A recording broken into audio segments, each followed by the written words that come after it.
Welcome to Maker Conversations. I'm your host, Tiff Marchand from NIGHTCARVER Designs, and today on the show I have Richard Grove from Wall Control. Richard is also known as Mr. Wall Storage on Instagram, so if he is following you and you haven't followed back, give the man a follow because you're going to really like him as you get to know him. We're going to get a little bit of a peek behind the curtain from an awesome brand which I know I love and I have in my basement fully booked out. So check out my build video if you want to see what I've put in here for Wall Control, because it is helping me get everything off the floor, up on the wall, and out of my way in my very, very small shop. So check it out, and I hope you enjoyed the episode with Richard. Well, thank you for coming on. I really appreciate it. I know we've been chatting a lot, and we're going to be hanging out next week, which is really cool. Yeah. I'm just kind of pumped to find out more about you, and of course, Wall Control. But what's your story for? I know it's a family-owned business, but what did you do? Did you go right into it right away, or did you go off on your own for a while? Yeah, so I went. I worked there in summers, after I turned 18. You have to be 18 because of insurance to be in the tool and die shop, just because it's dangerous. Got you. Yep. So I did that. And I went off to college originally. I thought I wanted to go pre-med. I was interested in that. Mm-hmm. But the first summer I came back and worked in the shop, I was like, I really like this. I'm just much more mechanical. I actually enjoyed the math of things. Okay. So I enjoyed biology to some extent, but really basically engineering is what I was attracted to. So yeah. I shifted my sophomore year and ended up going mechanical engineering and got a degree in that. And by the time I was a senior in college, mm-hmm. I thought long term I wanted to go back and work for the family. And Wall Control it was kind of an afterthought. We were kind of tinkering with it, and we had built prototypes, and we had it in our shop, but we hadn't really done anything with it. So Wall Control was a little bit of it, but it was more just to go back and get into tool and die. But I also wanted to do something else before I did that, because I figure once I go there, I'm probably not leaving unless. Right. Yeah. So exactly. I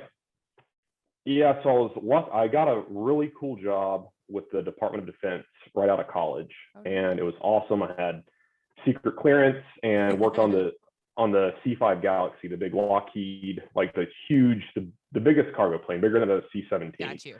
And it was a really cool job.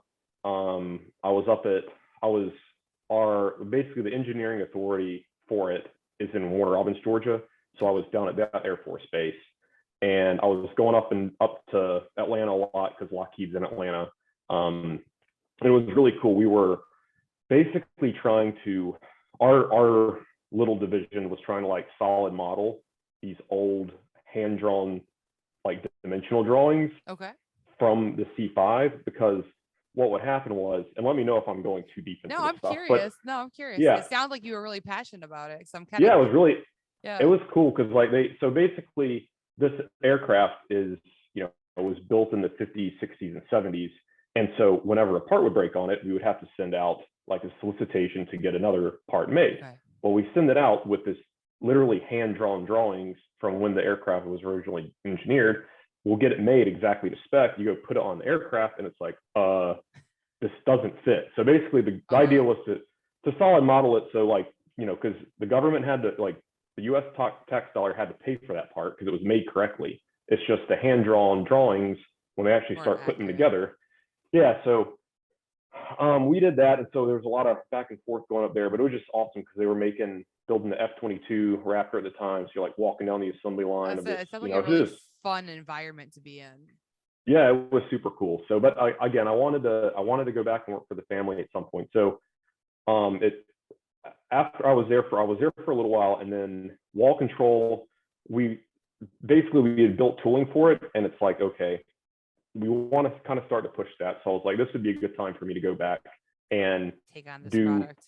Yeah, so I was doing mostly tool and die, and then kind of half Wall Control, and that's how it started. So I started doing that, 1 foot in each kind of sector or whatever. Yep. And so as wall control started to grow, it started to take more and more of my time, and then it was all of my time, and then it was this whole thing, so that was the kind of the long history of me and how I got to wall control. When you started off with like your marketing, what was your strategy like back then? What Yeah, I year mean, was this was Do you 2000. Yeah, it was 2008. And it was like shoestring. My grandmother built our first website that we I used remember you saying until, that before. yeah, we used that until like 2014. Like she taught herself HTML and like, it was custom. Go grandma. Nothing can, like, now you can go to Shopify and, BigCommerce and all these other places, but yeah, but it was straight up like, it was homemade. So, yeah, really the first thing I did was just try to learn as much as I could about SEO and try to optimize for that. And that made a pretty big difference. So, started seeing, it was all direct to consumer, everything was directly off of our website. And then we kind of started picking away at trying to go after like reseller accounts, like kind of mom and pop, garageshop.com kind of stuff. So we started picking up some of those. And then I met a guy who he worked really well with like the Home Depots of the world, kind of the bigger box stuff. And we started trying to go after some of these accounts. And once you land one, the others kind of notice, and then it's a little bit easier to pick them up. So basically just all drop ship and just kind of getting that snowball going. All that stuff is kind of minimal cost compared to, bigger scale marketing, I guess. But that was kind of how we got the ball rolling. And then Google AdWords was really good. That's becoming less good, but it used to be really good back in its heyday, when you could really target and had a little bit more data. But yeah, that was kind of the progression. You dove in there and just like attacked all really smart points. Like you have to be able to be found by the people who are just searching for something, Exactly. Yeah. People don't really think about, people do, but it's like, you don't think you can build the best website in the world, but if you don't give any context for Google to show it to somebody, you're not going to get seen. It's like SEO at its core. But so that really helped out in the early days. And, word of mouth was always good. It's, that's one positive about the product line. And then, I don't know how 5 years ago or something, however long ago it was, we started working with, like partners in the community, like in the woodworking community and places like that. So that was all new to us as well. And that's been super helpful also, just as far as like, we only have so big of a microphone, but, you guys have a bigger audience, and it's almost like, firsthand testimonials from somebody you trust, which is exactly what it is. And that is definitely impactful. No, it's true. Like, when I got my step and I was posting about it, people like, boom, started asking questions right away about it, because they want to know, like, how do I really like it? Like, give me the skinny. Exactly. Like, tell me the truth. Do you love it? Like, I'm like, I had so many videos where I was like showing how the pieces move. That's why I said I was going to post a video later on that, because people were asking so much when I first started posting about it. And like you said, it's just having somebody that you trust, like their opinion. And absolutely, we're and that's honest huge in this community, Yeah, and that makes such a big difference. Like, it seems it's kind of nuanced a little bit, but it makes a huge difference when it's like that. So we were kind of, believe it or not, kind of slow to get into that, because we had kind of grown up at a time where people were like, will you send us product? We'll do a tool review for it. And like, but totally no relationship, totally no, like, really not even, they weren't even experts at anything. They just did tool reviews, And so we would send people stuff, and they would take it out of the box and like, here's a pegboard, here's a hook. Like, they wouldn't even install it, It's just like, like, nobody's going to believe, like, we're not, you're not going to convince anybody of that. Unless there's that relationship kind of thing. So, and that's what's been, and this is the most fun thing for me, is like having that community, because we're in a warehouse, and it's like, you're in this confined space, so like expanding that out, and social media has been awesome, obviously, for all those reasons, that we can actually, you feel like you're part of something bigger than just inside four walls trying to turn product and ship it out the door. Yeah, I actually never thought about that. Like, you really are just you're in a warehouse all day and you're working in the Yeah. silo, and it's like Exactly. going on Yeah. Instagram's like a relief. I mean, I know Yeah. you don't go on there probably as much as like Adam does, but just to be there and to see that community and everybody who passionately loves your product, that's a cool thing to see. Exactly. Yeah. It's like, and I remember, I mean, one reason I was very late to the game myself getting on Instagram, just because like, and I obviously have the wall control one on my phone as well, but it's like, I would see you guys and I feel like I know you, but like, you don't know me at all. So like, I remember the first Workbench Con, it's like, oh, hey, it's like, I'm following, like, there was that disconnect there, you know what I mean? So it's a lot better now after meeting people in person, like we were talking about Haven and Workbench Con. That makes a huge difference, kind of building that community. And it's so important, in my opinion, to have it in person to really solidify those relationships. So yeah, no, when we didn't talk before, but once you had your account, like we immediately started chatting. Like exactly. It was awesome. I loved that. I was like, that's cool. Like just to have access to somebody too that is in the day to day like that, and whose company, you know, they're part of that. It's to be able to talk to them. That's really cool. That's not something you get to experience very often.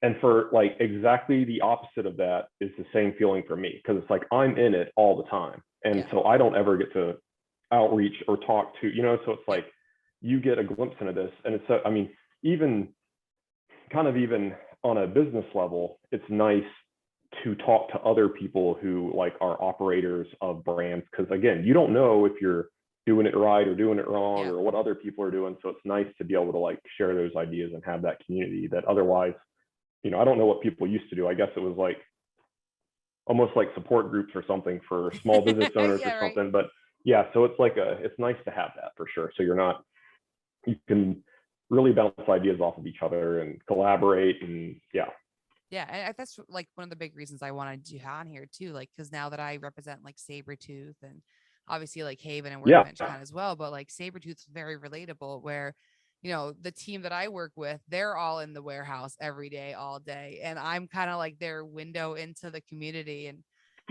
you know, and like your guys' podcast is what, you know, kind of got the ball rolling when I pitched it to Sabretooth. I'm like, look at Wall Control.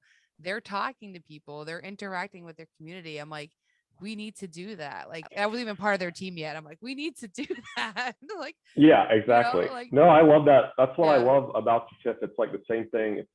It's funny. Here we go. Adam, he always gets talked about in all the podcast episodes. I mean, but it's like you and him are very similar in that, like, you look for those opportunities and you bring them up to brands, and it's like identifying those gaps and like, using the like we, like, you know, like we are just, I mean, it's all just like the whole team, like you can be on the team by just saying that, you know what I mean? Like there's no real team. It's just whatever like kind of coalesces. And I feel like people think there's hard and fast rules for that, but there isn't, you know? So, that's, you know, one reason I feel like we talk a lot is that same like mentality, you know? So definitely on the same wavelength there. So, it's nice to know the people, you know, who are back there and to be part of these communities. It's really, really cool. And now having like the podcast for them as well, where they're not even just sticking with carvers anymore. They're directly just asking makers out there that they love, which is,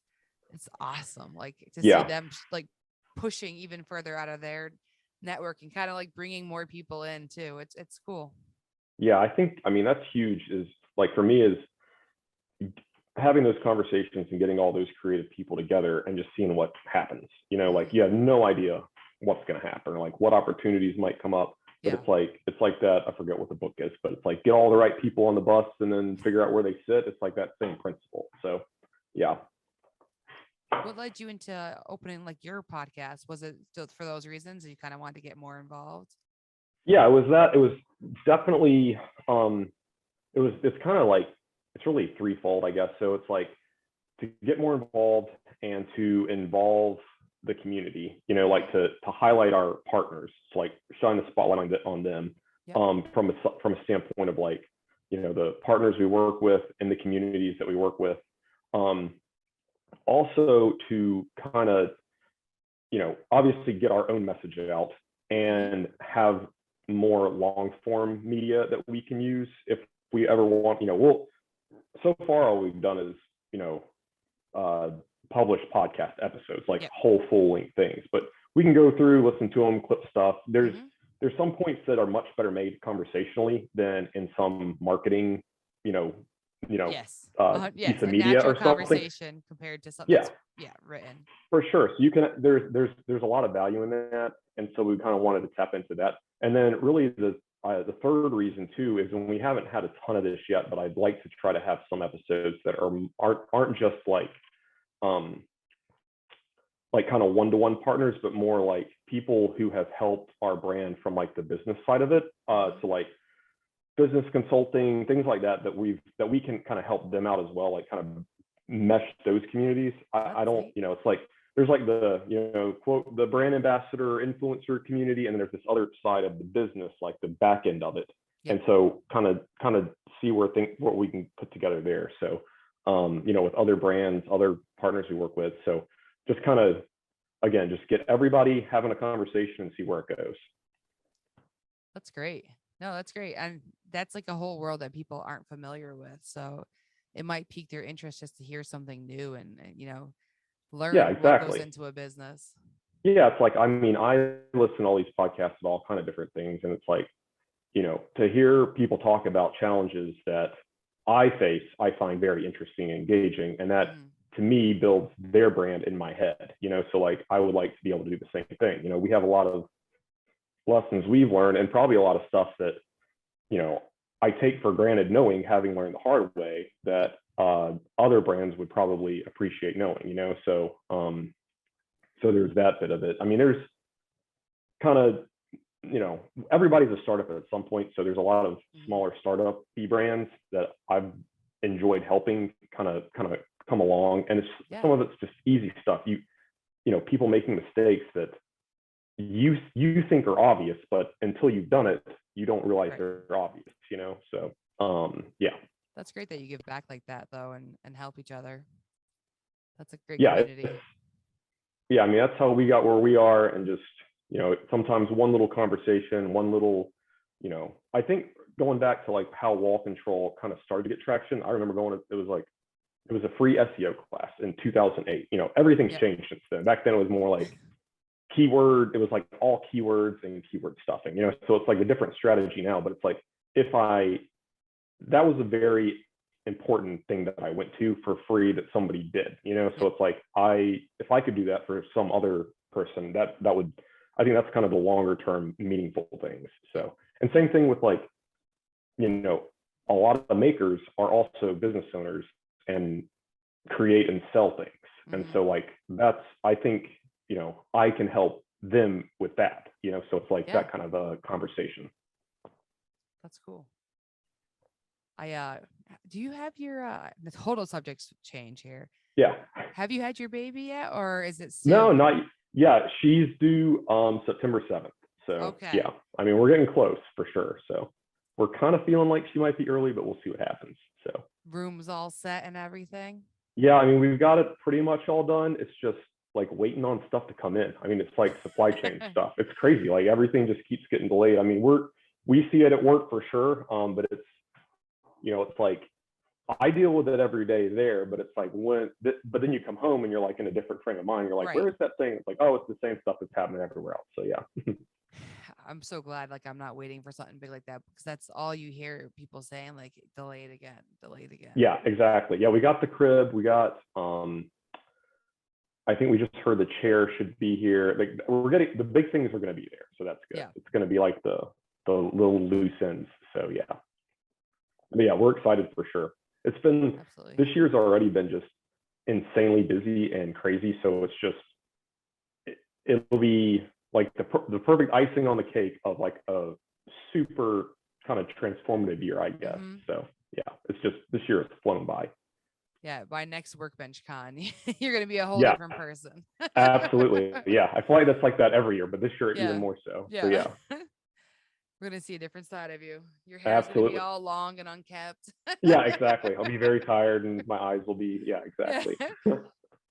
I have the experience of having twins, so everything was amplified. Yeah, I know how I looked. Well, this is our first, God willing, we'll have at least another one. And it's funny because twins run in my wife's family. So we'll see what happens on the next round. One. So exactly. Yeah.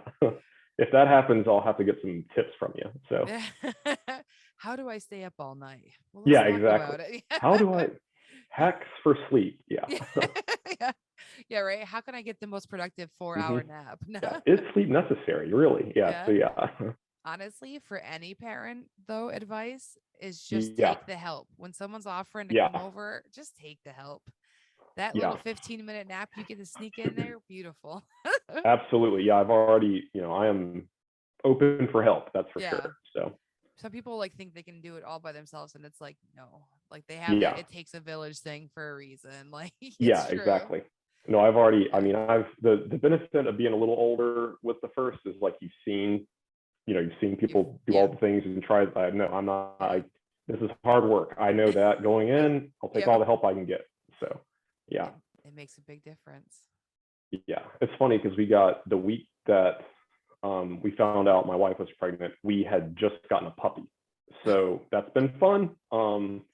And she's great, super sweet, but it's it's been a good warm up, I think. So it's it's something you have to take care of. It's practice. Yeah. Yeah. And I was, because, my wife's pregnant. So it's I was getting up in the night and taking her out, and it was the dead of winter. And it's every 2 hours I'm standing outside in freezing cold rain. And I was at least when the baby's born, I can change her diaper inside. I won't be standing in the yard, in cold rain. So I don't know. Silver lining. Silver lining. Yeah.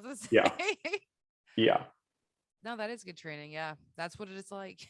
Yeah, you're probably laughing. You're like, that's nothing. So whatever you think. Yeah. No. I mean, if you can handle being freezing cold at 2 a.m. and then same thing at 4 a.m. Exactly. You're ready.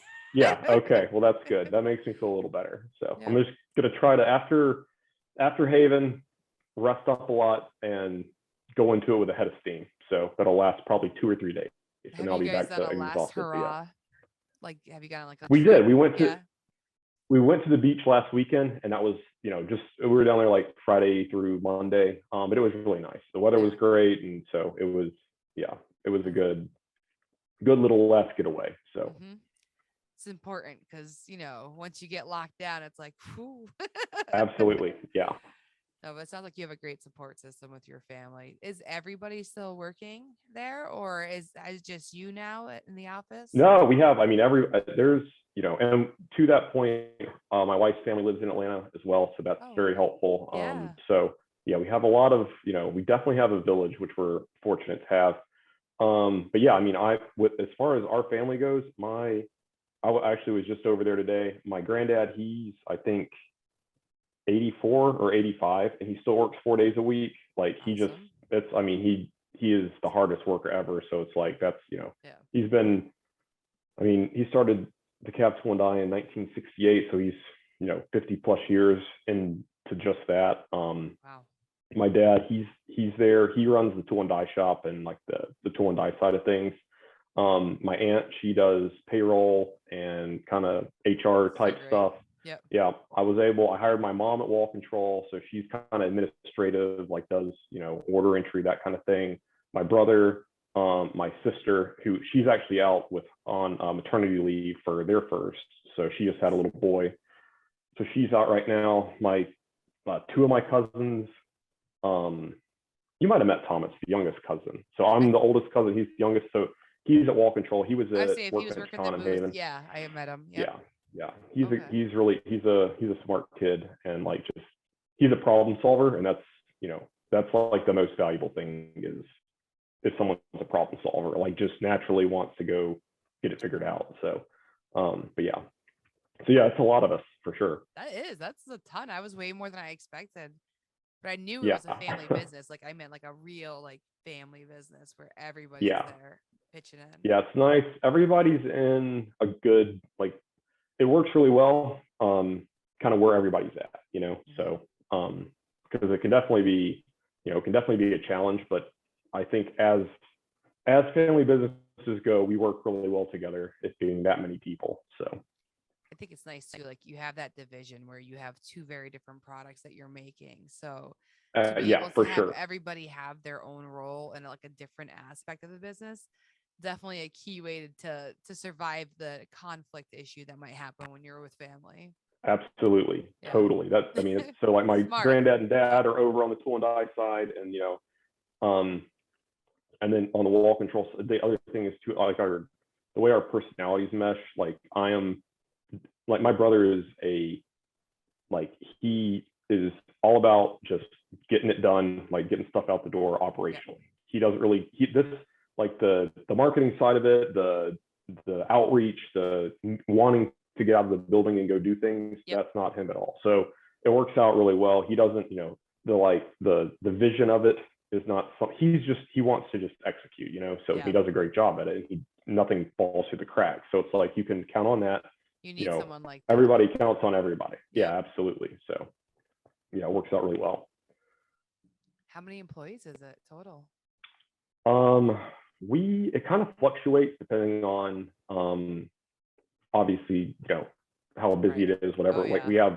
We use temp services for a lot of our warehouse and manufacturing, but between wall control and the tool and die shop, we're looking at, I'd say 60 to 100 employees.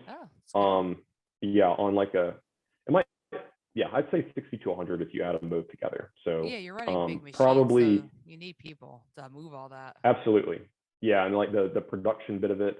So yeah, I would say peak COVID, we were really busy. It picked up like crazy right after that. So probably just shy of 100 total between the two. So everybody had to make their garage look good in their home. Absolutely. Home all day. Yeah, absolutely. Yeah. Everybody got into it was like everybody got into hobbies, I did the same thing. It's like put in like garden beds and really I was planning on doing that anyway. We had just moved a couple years prior, but hadn't gotten around to it. So it was like the perfect time to do it, aside from they were all sold out and supplies was hard to find. But yeah, so we almost got into backyard chickens too. But couldn't find supplies. So it's like, we were like, all right, we're gonna wait on that. No, I'm glad that you didn't get in there. I don't need backyard chickens right now. A lot of people got chickens. I did notice that trend happen. It was funny because Adam, he used to have backyard chickens. So I was like texting him about it and being like, what kind did you get? Blah, blah, blah. But it was like everywhere was just sold out of everything, coop supplies, materials, chickens themselves. It was hard to find stuff. So, which I'm glad, because now we'd have 3-year-old chickens, and I'm not sure we'd be as passionate about it as we were before. Plus, we have tons of coyotes and stuff around here, so you don't want to. That could have been a whole thing all the time. Yeah, exactly. So I've heard horror stories, and it's just like, why do you do it to yourself? Exactly. Yes. That is exactly what I would be asking myself. Yeah. So yeah. Yeah, and when you're in there with a shovel taking care of stuff, Yeah. Yeah, hey, don't go outside yet. It's not pretty out there. Let me go. Yeah. So let me get the hose and some shovels. Exactly. I'll be right back. Oh, look what the dog found. Let me go take care of that. Yeah. No one needs that, especially when you're gonna have like a newborn too. You don't need that kind of trauma. Yeah, it's like, it's a good idea at the time, but is it a good idea 4 years later? You know, so that's kind of the thing. So but yeah, we didn't do that, but yeah, it was definitely there was a surge when everybody was kind of getting into all those different things. So yeah. And it's been steady since then, but it was just it went from here to 2x over the course of a month. So it was so weird because COVID hit, and then everything just died for 2 or 3 weeks, and then during lockdown, and then it's everybody was like, I got all this time to go do stuff, and then it just everyone's online shopping because they couldn't go to stores. So. Absolutely, yeah. And it's we were trying to manage how to do how to social distance, how to operate partially remote, how to do all that different stuff. Yeah, so that'd be a challenge.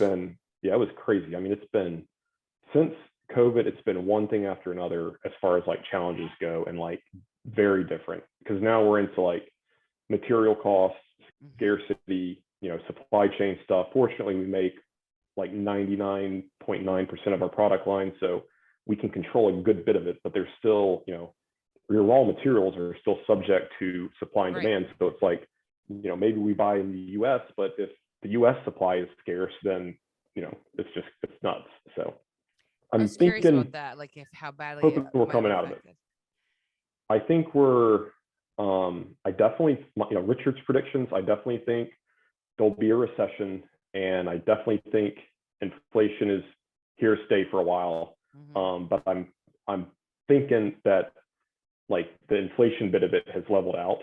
I know the numbers just came in and they're crazy from last month, but from what we're seeing, it looks like, way up the supply chain, it looks like they're stabilizing out, at least for like steel and things like that, are involved with what we make. So that would be cool. That would be nice, because the last year's just been trying to get cost increases through with retailers. And, you don't want to, our product line it's a high quality product line. So it's not necessarily cheap. And it's like when something's already a higher price point, you're like, how much, we have to raise our price because steel's tripled. So it's like, but how much will the market bear, So it's like, we're fortunate to be in a place where we have good volume and we're at a good price point. And, hopefully that stays, through this next, whatever turbulent time we're going to have. So I know Sabretooth is battling the same things because they use, steel for their stuff. So it's the same thing.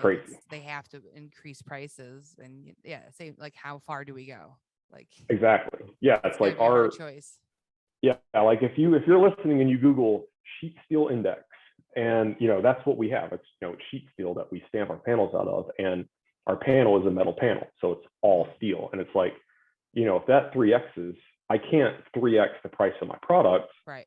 Because I don't think anybody would buy it at that, So it's like how much margin can you absorb and still be healthy, and also still sell stuff. So, but yeah, it's just been, it's been very dynamic, and for sure a big balancing act. And I can't wait for it to be done. I bet.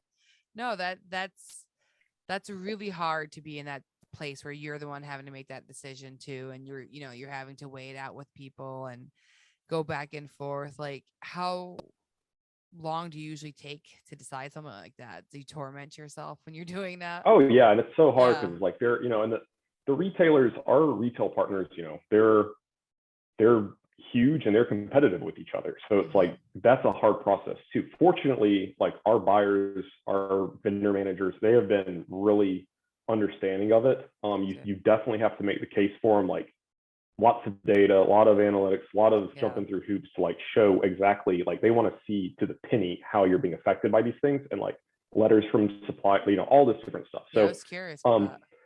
Yeah, it's very, you can't just say, oh, this is going to cost more, and they just say, no, it's not. We're going to keep sending you POs. We're going to keep sending you POs for the same old price, and then we'll see when how long you can not, you basically have to reject them, and so anyways, it's a discussion again. Absolutely. So it's very hard to do. And the hard part is, if you say I want to raise a cost on product XYZ, if I start on that today, I probably won't get that increase through for 60 to 90 days if everything goes smooth. So it's like, where am I going to be at 60 to 90 days? Like, how do you forecast that when things are just all over the place? So you just kind of, we did a first round and then kind of saw where things stabilized, and then went back with a second round, saw where things stabilized. And then, after that, it's like, all right, well, I think this is the peak. If that's the peak, can I dollar cost average what I have left with what I think I can buy on the other side to not have to raise the price again right here? But then the other hard part about that is the retailers will peg your index against where you put your costs. So if you don't do that, they'll be like, well, I thought you were fine there. So I was fine there because I thought this was going to be, so it's like a whole game.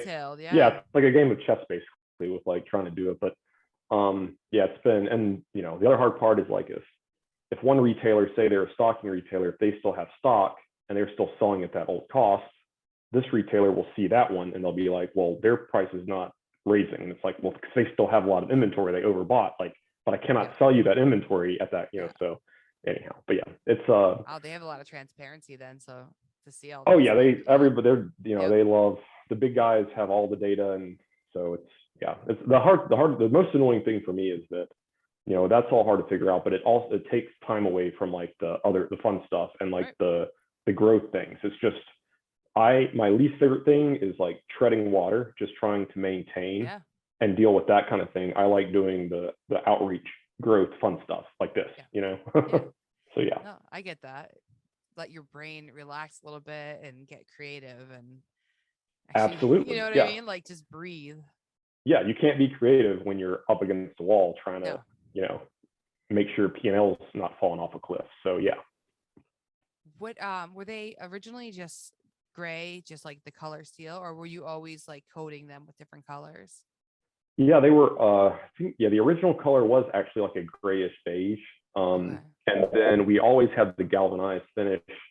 I think like gray, actually red, white, blue, black, and gray, I think were the original ones, the original panel colors. So, and then kind of expanding, you know, now we're into, we have all kind of colors. So, and now that we have a powder coat line, we can do a lot more. We still have, our powder coat line isn't like, it's not like small batch. So we want to do a good number of panels if we're going to run them, but we can do some small batch stuff now. We got the equipment to kind of go in and, you know, do a dozen panels this color, a dozen panels that color. I was curious how small batch was. So if somebody wanted a custom color and they wanted to pay more, is that something they could contact you for, or they'd really have to pay a lot more for it, I would assume? Yeah, so they would have, I mean, I would say the smallest batch would be like 200 panels, 250 panels. Yeah, it's gotta be big. Yeah, that would be that, and we might even outsource that to like one of our powder coat, because we still outsource a lot of our powder coating. We just do like kind of our higher volume stuff, so like white, black, blue, gray, red we can do. So that stuff we'll do in house as much as we can. But yeah, if somebody wanted basically it would have to be like an RAL color, and we would just call our powder coater and be like, hey, can we do 250 of these, and have them do it rather than us do it? Because then the hard part for us is we have to clean our spray booth, clean all the filters, clean all the guns, clean all. A lot of the parts. It's like not the what you're paying for is the in between, the turnover. That's the cost, you know, not the panels, not the powder. It's the labor to switch. So that's the big limiting factor. But yeah, again, we got some equipment. We just haven't priced it out at what it would be to do smaller than that. But we do have some small, like at Haven, we're going to have some gold panels. So we did some like one-off golds. I saw. So we'll have some there just to kind of get, which is cool. That's one. You know, those are going to pop off, right? I think so. I hope like they're really nice. Yeah. I told Steph when she was doing them, I'm like, right there, you've got a seller right there, especially with the crowd at Haven. I think because everything usually in other shops are a little bit more aesthetically pleasing and stuff. So yeah, absolutely. Like, and to be able to customize that and put it in rooms that you wouldn't typically put them in, you know. So I think open up some doors. I'm looking forward to getting the feedback, and that's what's so cool about these conferences is you can take something like that and get really good feedback in such, you know, in 2 or 3 days. You can kind of see if it's going to fly or not. And so what we'll probably do is we'll probably start doing a lot more of that. So we'll do 200 gold panels and sell those limited time and see how that goes. And then, you know, 200 whatever other colors people want to come up with, and just kind of feel it out that way. And then if anything, you know, sells out real quick, then we'll know, hey, maybe we add that to the lineup. So the hard part is, you know, scaling is kind of a weird thing. And it's like, we love having tons of the selection, but we do need to trim it back in certain places. You know, like some colors are just a little bit more duds than others. I was going to say, what color have you tried that just failed miserably? Man, what's weird? I honestly, all of our colors we have now, because they have done pretty well. But what's funny is some stuff is like our green panels traditionally had not really ever done well. Now they do really well. Like now it's like that green color is like really in. Yeah. So it's like, and when you see people use it, like especially in this creative community, you're like, whoa, that looks really good used that way, you know? So green's one that's really come on strong that we've had for a long time. That wasn't, I would maybe call it like an underperformer, I guess. Yellow is another one.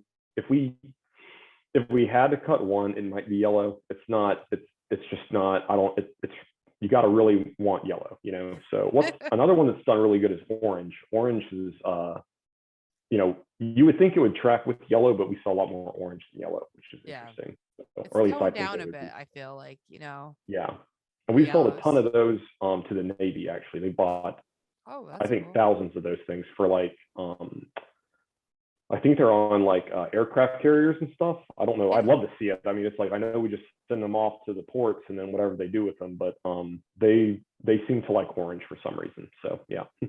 Probably because it's so bright that everything that's on it stands out. You know what I mean? Like absolutely. Oh, whatever for sure. equipment Yeah. they put on it. Yeah, and if it's in like a ship or a submarine, it's probably a little inherently darker in there anyway. So it's like nice to have something pop. So do you do a lot of like military contracts? So that's a really cool idea. Like to reach out to that.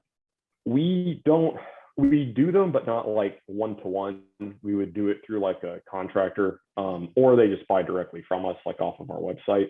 And that's another thing we try to do as we kind of grow and scale is kind of leverage, we aren't interested really in learning the nuances of military purchasing. Like I was in it. I know it's a lot of work. So it's like, we'd rather go through a contractor, give them just say, I need this. Yeah. It's like here, you already have the relationships, the connections. You take this cut of it and you're the guy, or the girl, or what, like whoever wants to do it. That's another thing, like to the point of like people coming to you with creative ideas. That's what we like. Somebody reaching out, hey, I sell to the military. I think this would do well. Can I have exclusivity on the Navy? Sure, do it. Go try it for a year. Let's see how it goes. It's like those are the fun conversations to have. So kind of outsourcing the expertise. That's super smart. And that, like you said, a great way to get in the door, make a little money and help a situation where, it helps everybody.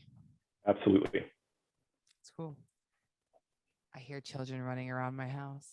Oh yeah. I can't believe this, how the amount that you can take on, like it's very impressive. So yeah. Thank you. I always say that, but overachiever. Exactly. Yeah.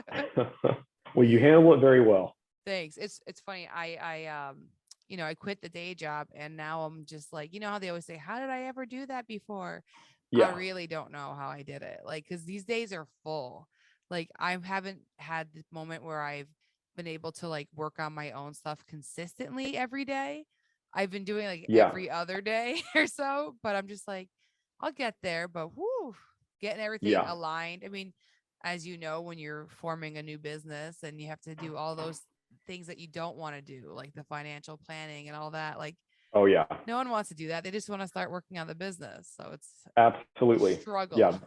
That is a huge, I mean, you could have countless episodes just on that topic right there. Just the, you have to do that stuff, but it's, the yin and yang of that is really a challenge, and to get people's opinions on how they handle that and how you allocate time. And so, because, that bit of it can just take over for sure.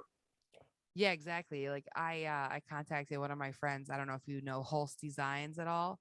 Yeah, that's familiar for sure. Okay, yeah. So he was a business major in college. So like I knew he was a good business guy and he's been running his business for 3 years. So we had like a nice like one-on-one meeting and he just, just walked me through each step that he did. I thought it was like the nicest thing ever to have someone take their time and do that. And in an hour, I now was prepared with years of knowledge. Like you're saying, like that way you share that. Like I got years of knowledge in that 1 hour and I was like, sweet. Okay. I have a great direction. I know where I need to go now. Yeah. And those are like very, those are breakthrough moments for sure that save you all countless headaches. And so, it's fun. It's awesome to get those. And it's also fun to see, you help somebody through one of those. So, yeah. Yeah, exactly. And I feel like that's why I always try teaching people what I'm doing when I'm doing it. Like same thing. I want to give back on the experiences that I'm learning. I want to make sure that someone doesn't have to struggle through using the wrong paint. Like as simple as that to fill in your carving. If you use the wrong one, you're sitting there and you're sanding or it's bled through the wood. No, I've already struggled through that. I found exactly what works for me. Here, use this, Yeah. Yeah. That's awesome. Yeah. Those things help so much. For sure. Absolutely. Yeah. I think that's what made me fall in love with the maker community in general. It's just everybody's like that.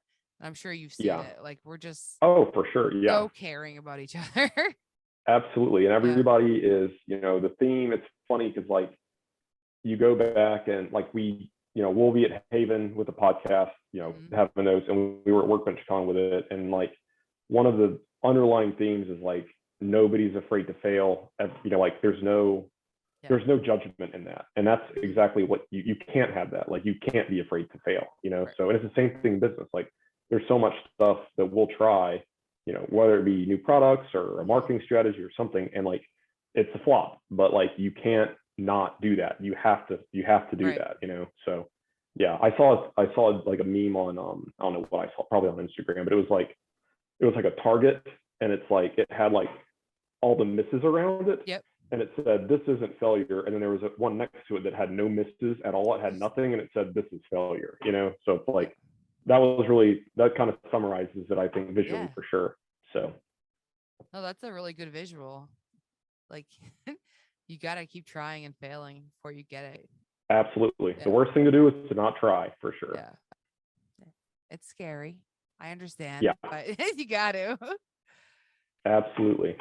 How was it doing all those podcasts in a row at Workbench Con? Was it overwhelming? Well, it was a lot. Yeah. I mean, it was like, and it's like, yeah, it was, I think we did like 20 of them that day. So, just back to back to back. And it's, you kind of get in the groove. I mean, you're an awesome podcast host.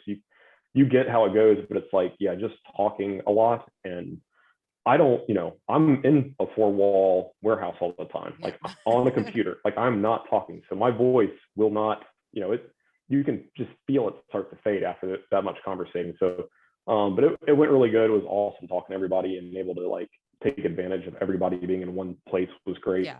And, that would have been however many Zoom calls, to capture all that. To be able to get that many people at once is so cool. Yeah, but it was like I felt like was it Will Ferrell? I forget what movie he's in, but he like goes through this rant and he's like, oh, what just happened? Like that's what it felt like. Like you just wake up like I just passed out. What happened? So yeah. Whenever anyone leaves the show, they always just go, I have no idea what I just said or what we talked about, but it was really fun. That's all I know. Like yeah, exactly. That's, if that's how your all of mine. Yeah. Then good. Absolutely. Yeah. That's how I feel every time. Yeah. Yeah. You do forget, like, because you talk so much that everything's just a blur. Yeah, but it's a good going back to like the long form stuff. That's what's cool about podcasts is you can actually have a conversation and you're not just you're not trying to hit bullet points and trying to say zingers or whatever. Like you just actually talk, and so you get some cool stuff out of it. Cool. And really, like, I've learned a lot. I've taught myself a lot talking on pod. It's almost like therapy. Like you're talking through things. It's 100% therapy. Yeah. And like your ideas are coming out. You're kind of working on things. Like, so I think that's actually like a whole benefit of it. I didn't really expect when we started our own, so just talking through stuff. So yeah. I've come up with so many product ideas with people on the show. Yeah. Just because you end up thinking like, oh, that's your life story. Oh, this is something that would like fit right in with what you're doing. Like, absolutely. It's really fun to see those moments happen. Like I like now you have that experience. It's like when it just happens, you're like, that's so, and it's like perfect, Yeah, absolutely. Just very natural. And like, because there is something about, like, you can get there in conversations and you can get there kind of, like thinking in the shower or something, but it's like when you're actually having a podcast, like you're very on, like you would be in a conversation. So I feel like your brain's firing a lot more than it would be just normally. You're fully engaged. Your phone's not in your hand. Exactly. Yeah, you're right. Yeah, your phone's not in your hand. And you're in the moment. And so like, I think a lot happens there where you wouldn't just get that around like, water cooler talk, just kind of, how's the weather, that kind of thing, so it's like you get that deeper connection for sure. Absolutely. I wanted to ask about the new show and how you guys got involved with that. It's really cool. Yeah. So yeah, that is that goes back to this kind of thing that we've been talking about the whole time. Like, just, you never know where something's going to go or how, things are going to evolve. And so I think Adam, honestly, I it's hard to put my finger on how it started or where it started. Yep. But they shot a pilot that they showed at Workbench Con. Yep. And we had worked with them on some wall control for it and kind of just got to know them. And then we've been working with these guys over phone and email. And then like I met Hal in person at Workbench Con. Thomas, my cousin, had met him at a show a couple months earlier. But anyhow, you just kind of like start talking and kicking ideas around, and then the outdoor network, like the outdoor channel, I wanted to expand it, and then it's like, all right, well, what kind of cool wall control stuff you guys want to do this? It's like just one thing kind of leads to another, and then all of a sudden you're there, filming a show, so it's like it's just a weird kind of synergy. So it's just I think for me it was always just taking the opportunity to work with people that you enjoy working with, and then everybody kind of bring in what they can bring to the table, and then just putting all that together in a big pile and seeing how it all works out. So yeah. It's such a group of people too to be on that show. I'm so excited for all of them. Like I love seeing my friends out there just killing it, it's so cool. And then I love seeing you and Stephanie go on your little adventures. Like we need more recording of you two on the road, I feel like. Yeah, exactly. Yeah, well, I think, it's like, that's the hard part too. It's like, these things have been like just wide open. Like, I mean, especially the one before this build, it was like, 7:30 in the morning till 11 o'clock at night, like every day. And it's like, you forget to actually like record stuff, you know what I mean? Like to capture content. Yeah, for sure. So it's like, I remember getting back on a flight back from Nebraska on the first one. It's like, I had like 20, half of the pictures are all the same. It's just like, blah, blah, blah. So it's like, I had so little on my phone from like actually being there, which is not, I mean, it's a good thing and a bad thing. It would be a good thing in any other scenario, except for that you do want to have content, so, but yeah, and, a lot of it's just learning as you go for sure. And like when to take a break and, show a behind the scenes shot, that kind of thing. So yeah. It's gotta feel hard to do that too when there's already cameras on you.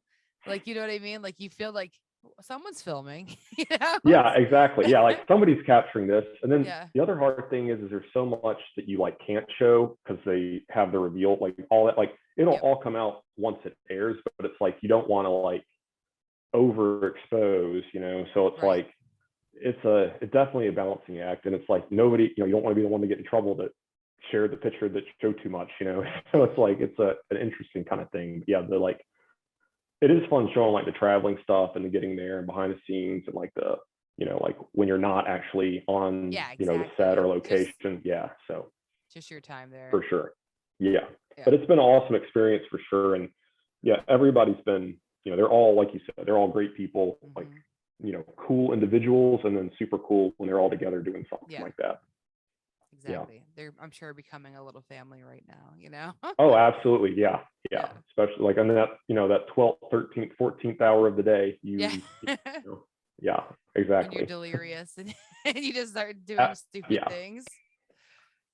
Yeah, exactly. You got to trust the person next to you with a nail gun and exactly. Do you know how many episodes they're doing, or is that not share? I'm curious. No, I think it's going to be, I think that's fine. I think it's, I think 9 or 10 is what the first season's going to be. I believe that's what I think. So that's just me thinking. No, that's great. It's gonna be fun to watch them.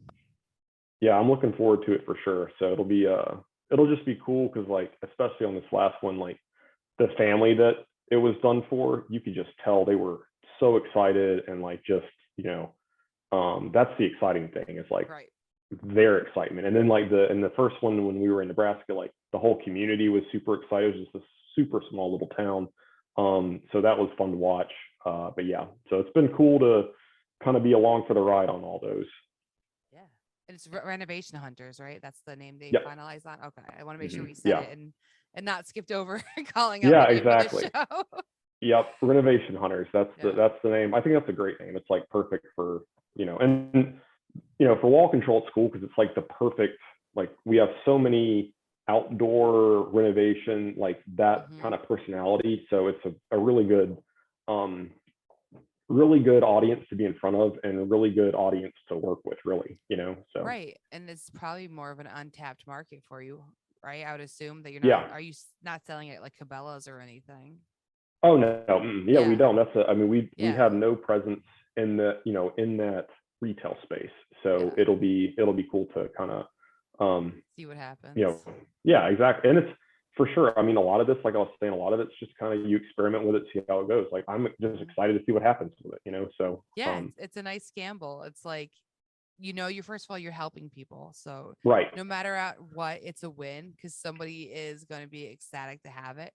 But like, it's just like waiting to see like, how is this going to pay off? Like, yeah, exactly. Like that just got that nice little feeling, it's just yeah, waiting. It's like, and I enjoy that. It's like a garden, like planting seeds and like seeing what's going to happen, I mean, already as it is, like we were saying, it's awesome to get to work with all these people and to deepen those relationships and partnerships and that kind of thing. And then, it's like, even, it's like I feel fulfilled even before it airs, just with all that has gone into it. So to see what happens after that will be pretty cool. Yeah, I can't wait to see what happens. I'm gonna follow up with you because I'm curious. Yeah. I want to see like what were the results of that whole situation. Yeah, well, we'll have to talk this time next year. We should know because they'll I think it airs February or like early 2023. So okay. We'll have some reports back. We get the for analytics going. Exactly. Absolutely. Yeah, that's start doing that stuff. So I mean, one thing that I'm excited about kind of getting into the business side of it is it is getting, I mean, with like iOS updates, and I believe Google's, I think I heard Chrome is like stopping with cookies entirely in 2023. Oh, okay. So like a lot of the pay-per-click stuff is starting to become a lot more, the attribution's getting harder, and the return on investment is falling off just because they can't target as well as they can. I mean, the privacy stuff's great. I appreciate that as a consumer. Right. It's just makes it hard. Basically, got to figure out where your customer's attention is, and then try to be where that is through means of like this, So it's like, if you're watching a renovation show, you're probably a potential customer, for wall control. So you're have some degree of DIY, or you're at least interested in it. And so we're at least in the right ballpark, it seems like. So No, I'm excited for you guys. And it's going to be really cool to see where everything goes from that, and just all the other things that you're taking, all the other chances that you take with people like myself, and see like how's that going to return on the investment, like what will happen from that situation. And it's like, and that's my favorite stuff is just the indirect marketing. If you know what I mean, like some people love the analytics, and I get that too. Like I like the Google AdWords, the Facebook advertising, all that stuff. But the indirect stuff is where it's the most fun to me. And I really like that some of it's unknown because it's exciting. It's like, ooh, let's see what's going to happen. And it's like, and maybe nothing happens, who knows? But it's just the anticipation's fun for some reason. So it's just that whole thing of taking a risk, it just is, it's a good feeling. It's scary, but it's good at the same time. Absolutely. Yeah. Thank you for coming out. I really appreciate it. I know the hours usually go pretty fast, so I really, that flew by. Wow.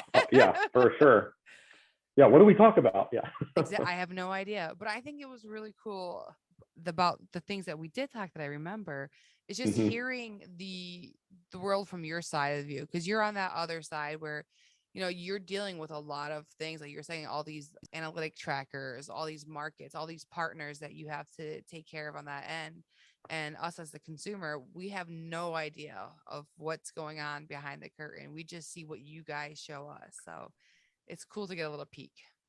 Yeah, I love talking about it. I love that.